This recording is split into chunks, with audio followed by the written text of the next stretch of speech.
horsepower over the required amount for this cultivator, and yet with normal tyres could not shift this cultivator at all. Oh, hello. Oh, that's different.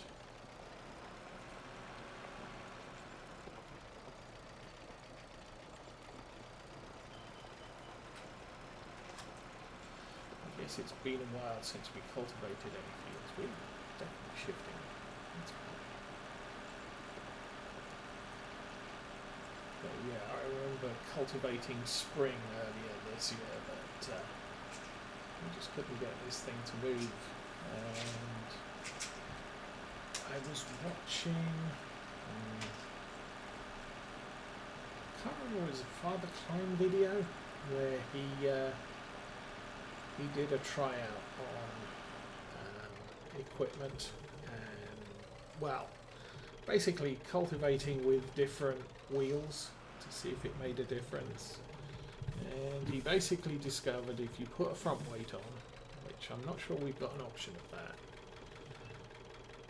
and wheel weights, it improved the traction. And then if you went up to wide wheels or doubles or triples, you got more and more traction as you went along. So basically, if your wheels are spinning and you're hauling something, put on wider wheels, put on wheel weights, put on a weight at the front. Now on this tractor, I'm not sure a weight at the front would help because it's a two-wheel drive tractor.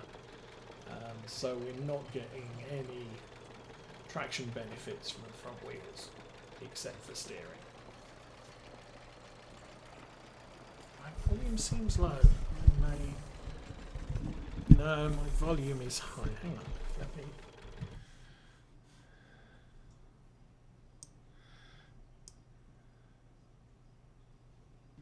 Click to switch off. What does that do?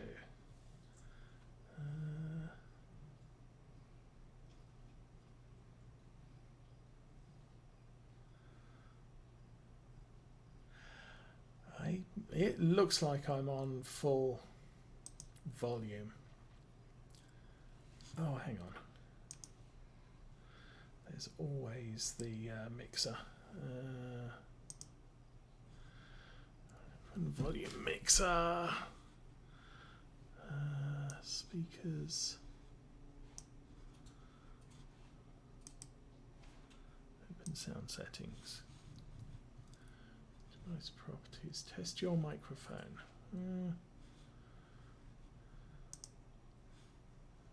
Oh. Okay. Microphone volume.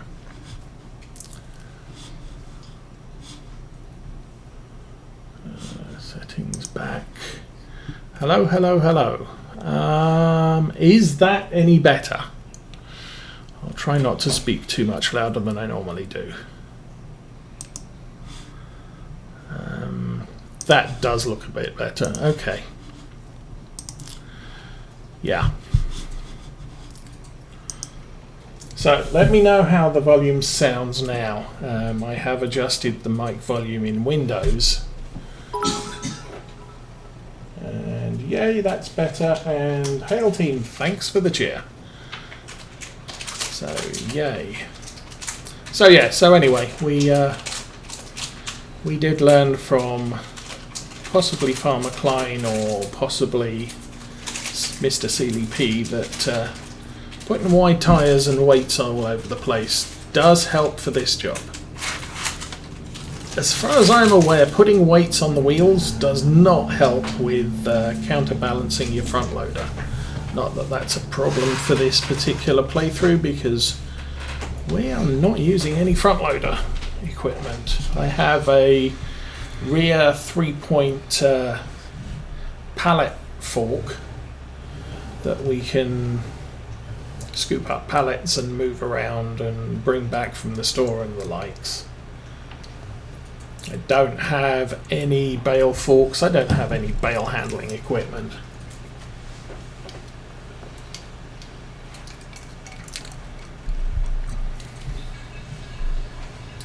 And to think I nearly bought the wider version of this cultivator.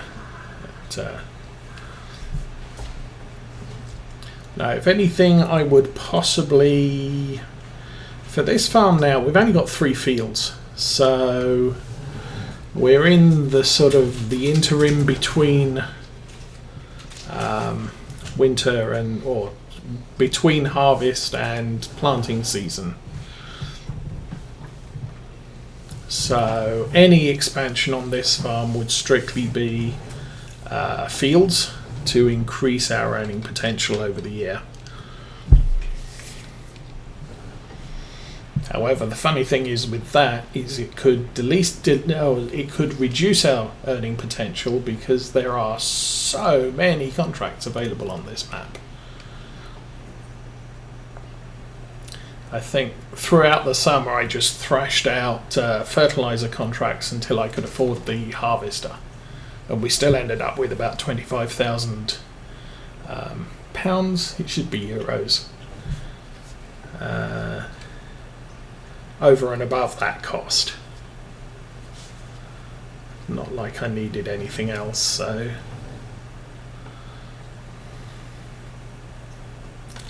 And it's kind of a toss-up. I could could I use a second tractor? Kinda, but it's just me, and workers cost money, so I'm not sure I'm particularly made up on getting a second tractor, possibly replacing this one with something a little bit newer. I think I have some 4-wheel drive Zetors or something loaded that could make a good upgrade, but they do get progressively expensive rather quickly.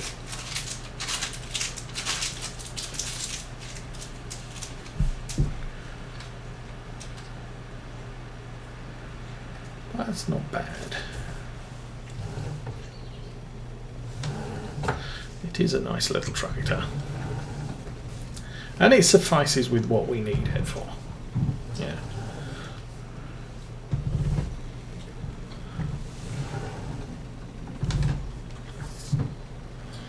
Although we are getting towards the end of the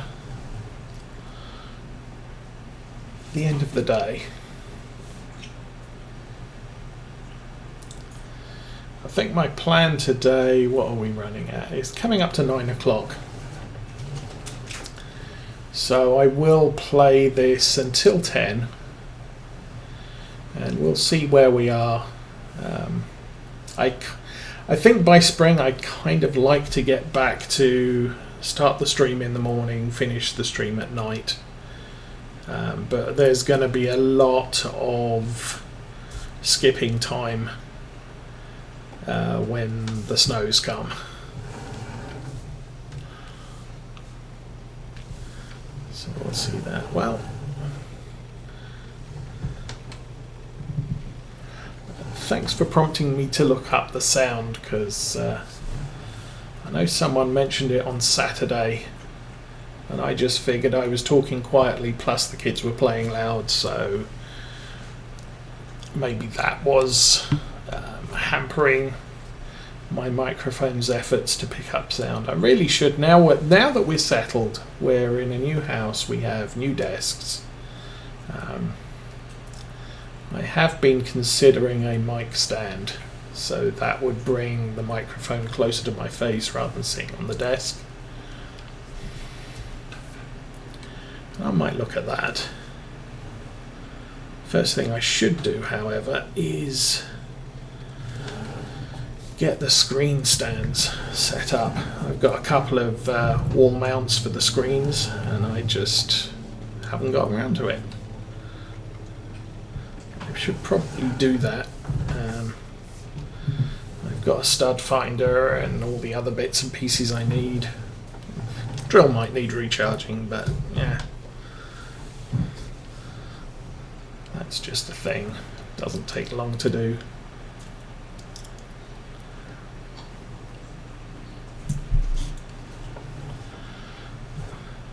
Also, since we had the HVAC upgraded, we've also got power outlets in the basement. So I can now run my power tools downstairs or outside on the patio while it's nice and warm. So I need to buy some wood because there's stuff we need done around the house that involves cutting and shaping bits of wood to make things.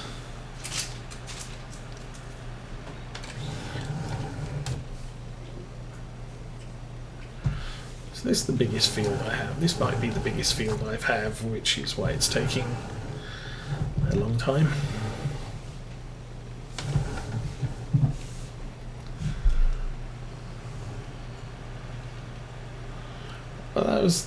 That's what drew me to this map originally, was the fields aren't exactly huge. There is room for expansion, obviously, but there's over 100 fields. So the result of that is the fields are incredibly cheap. It could be once we've sold all our grains over the winter that I could buy 4 or 5 new fields. It's going to mean I need to work on my fields more frequently, which is going to cut down on the number of contracts I can do.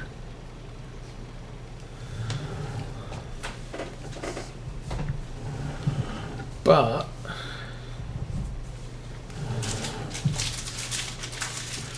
I'm not sure it's that bad of an option for us long term. Not that long term is going to be much beyond the end of the next year. But, I'll see how we do. I mean, this is obviously end of first year, and the only income we've had is from selling eggs and doing contracts. And I think I plugged. This is a start from scratch, so we only started with 500,000. I pumped a lot of money into ground, and most of the equipment we have is very, very cheap. Like, I didn't go for a front loader. Up until harvest, I didn't have a tipper. I did everything with a little transport pod that fitted on the rear 3-point and could scoop up stuff, and I could unload pallets into it, carry it around, tip it in. It worked for feeding the chickens and carting wheat from the store, carting wheat from the grain bin, that type of thing. So we've been very frugal with our equipment. We've got the spreader we saw earlier. I've got a little sprayer. I've got a small plough, a small cultivator. Don't really need the plough now, because all our fields are ploughed. We're not ploughing any, or we're not planting any crop that requires ploughed after it.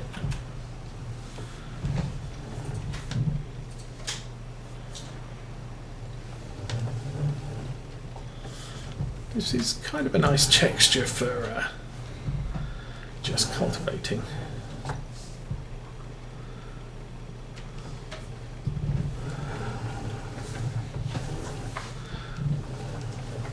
Okay. And yes. Adjust the camera so I can see where I'm going.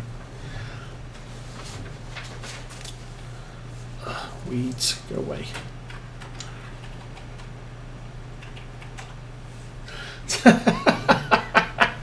Yeah, I kind of noticed that.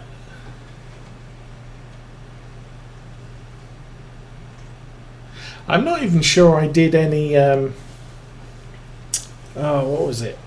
Not sure I borrowed any money at this throughout this playthrough. I have done a lot of contracts, but with a map the size that it is, with the number of fields it is, doing the contracts allows us to at least visit other parts of the map, which, you know, if I stuck to my farm, we'd never be going to.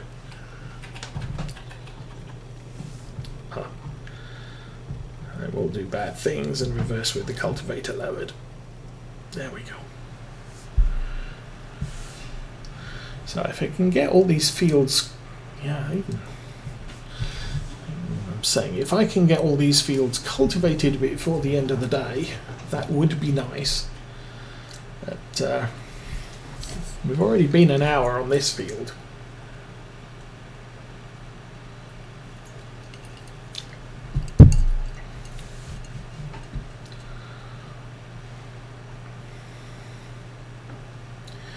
But that's how it's going to be.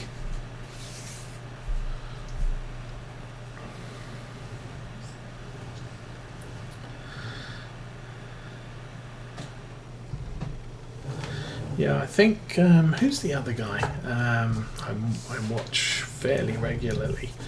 Don't watch all of his series, but I catch at least the ones he releases a sort of 30-minute video of every few days. Virtual Farmer. Some of he does live stream from YouTube, and so some of his videos are an hour, 2 hours long, and I just don't bother with that. When I throw one of my streams out, I'm cutting this up into 30-minute chunks to post to YouTube. So it's a little bit easier to, or it's not as daunting when you look at it and say, oh, 30 minutes, that's not bad, and I can watch the next episode tomorrow or whenever, and it's not like I'm dropping 4 hours of videos every day. I know one guy who drops 8 hours of videos in 30-minute chunks, but he usually plays at least 2 different games every day, and I only watch him for the games that interest me. So and he doesn't always play games I'm interested in, so he'll get into a series where he's doing something and I'll think, well, I'd kind of like to watch that. And so I don't mind watching 4 hours of videos in half-hour chunks over the course of a few weeks. But I'm weeks behind his live stream. But yeah, so Virtual Farmer, he does some of his series at half-hour chunks, and he is lately very much into not leasing and not borrowing money. So the goal of the first year is to pay off his loan and never borrow any more money and lease as little as possible. Normally when I start up, I don't buy a plough, because you only need to plough the fields when you plant, when you've harvested corn or root crops, and when you buy a new field that hasn't been ploughed lately. So it's sometimes cost effective to just say I'll lease the plough and use it as I need, use it to do all of my fields now that I bought on the first day of the game. Yeah. And then I'll let the lease go, and I'll lease it whenever I buy a field that needs ploughed. Unless I am decided in a playthrough I'm going to be a potato farmer, I need a plough, because you harvest potatoes, you've got to plough the field. Or I'm going to be a corn farmer. But if I'm not going to be doing those things, then I'm skipping buying a plough and I'm just leasing it when I need it. I'll always buy a cultivator, although I could skip cultivators if I am going to buy a direct drill.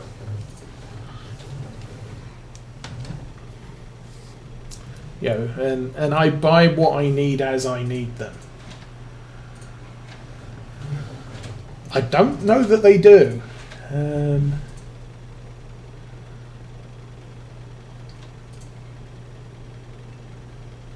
Oh yeah. Well, yeah. DJ Goham has the personality of a DJ, and so he attracts a lot of people. I'm sure if Dagoin wanted to, he could give up his day job. I think, as far as Jingles is concerned, he gets a nice pension from the Navy, and this is his YouTube is his hobby money. He doesn't have to do it, and he doesn't make nearly as much as he used to on YouTube because of all the demonetization that's gone on and lack of commercial ads available. But it's something he likes to do, and it makes money for him. So why not? I think I was mentioning on Saturday that I worked with a guy who was former RAF, who had a pension, RAF pension, and he lived on that, and he worked his job. He didn't have to do it, but he had a job and he did it because he enjoyed doing that job, not because he had to do that job. So, I mean, there are people who make money on this. Not me, but and not Arthur so much, but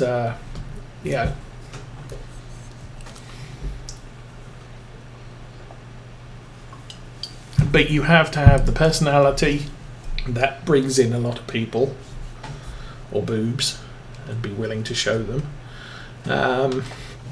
And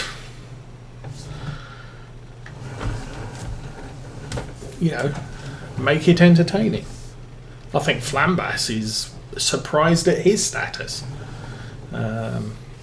He never intended to be a World of Warships contributor, and yet he just used to stream World of Warships as, this is a game I happen to be playing right now, and I've got nothing better to do, so I'll stream it so people can watch me play it.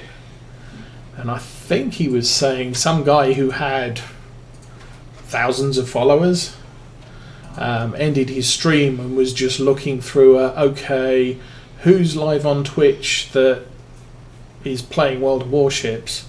Oh, there's this Flambas dude. And so he raided his channel and ended up dropping, a few hundred viewers on this channel, and it, at that point he says it just picked up from there, just went. I think DJ Goham is fairly well in with Clutch Simulations, who's another one who is, I understand, a fairly popular farm sim streamer. And so, between them, one of them probably introduced the other to their viewership, and it climbed from there.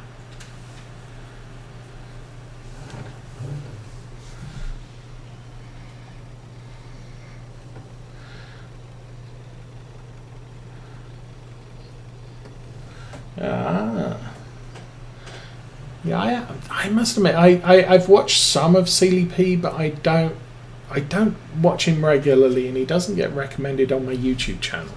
The guy I was talking about was a guy called Co-Carnage, who just plays everything. And I happened to catch one of his series where he was talking about how he got started, and he just sort of said, I played games and I streamed the games when I was playing them in the evening. And he got married. And he sort of said, his language was a little bit colourful. And so not particularly a family-friendly streamer at the time. And I think he listened back to what he was doing, and it was a case of, this is destroying my life type of thing. So I can't be putting out garbage like I am. So I've got two options. I've got to quit this completely, or I've really got to clean up my act, and this is going to be my job effectively. And so he did the second. He He didn't quit streaming. He just said, this is going to be my job. And as a job, he streams 4 hours in the morning every day at the same time every day. He takes a break for lunch most days and then streams another 4 hours in the afternoon. And then the evening is time to spend with his family. And so, and that's his, that's his full-time job.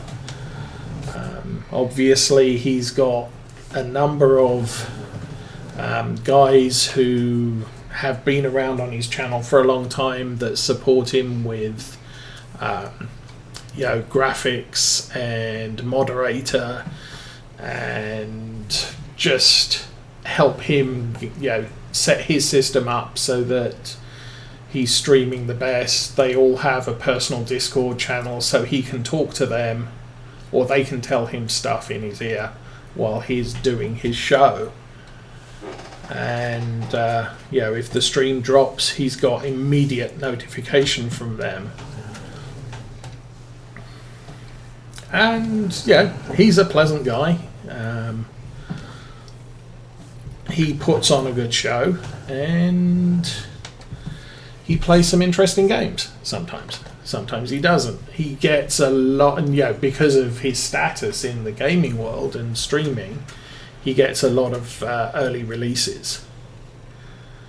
And he does play a variety of games, as I said. He's not very much into the sandbox games like Farm Sim is. He's more into progression games where there's a story, you play through the story, and then you reach the end of the game. Did I mention his name? His name is, or his screen name is Carnage, C-O-H-H. Carnage, all one word. And some of his games not interested in. Some of his games I am interested. Is sort of, I'm interested in watching him play that game. I'm not interested in buying the game or playing it myself. So things like Detroit Becoming Human, it's a story, and I watched him play through it. And a very interesting game. It seemed to me a lot of the game is leading you round by the nose. Red Dead Redemption 2 he played through, and again it's an interesting game, but they're not the sorts of games I play. But if it's interesting, I'll watch someone play them if they're interesting too.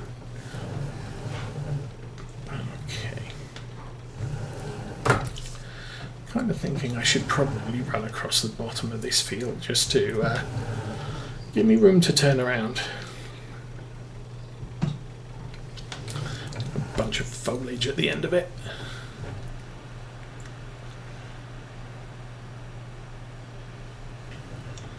But then you've got other people like Daggerwin who release video. He's got a schedule where I'm going to release a half-hour video or 40-minute video every day, and then he goes out and does his day job. I know a few people who do YouTubes like that. I'm interested in model railroading, and there's a couple of guys who release a video toward once a month to give you an update on what they've done. But they all have full-time jobs. But I think there's some real-world farmers who are doing quite nicely on YouTube. And that's actually helping them make their farming business work, which is kind of amusing. There's not a lot of money in farming. But, I think it was Cole the Corn Star did how much money do we actually make from this farming lark thing, and it's sort of we don't actually make any money. Even with the farming subsidies, we're making a loss most of the time.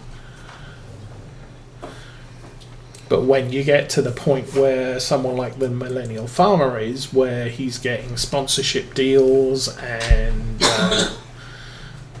a free John Deere tractor to try out, just because he has the viewership that watches him, that kind of helps his business. There's what is it? This farm wife. Her husband is a cattle farmer, and I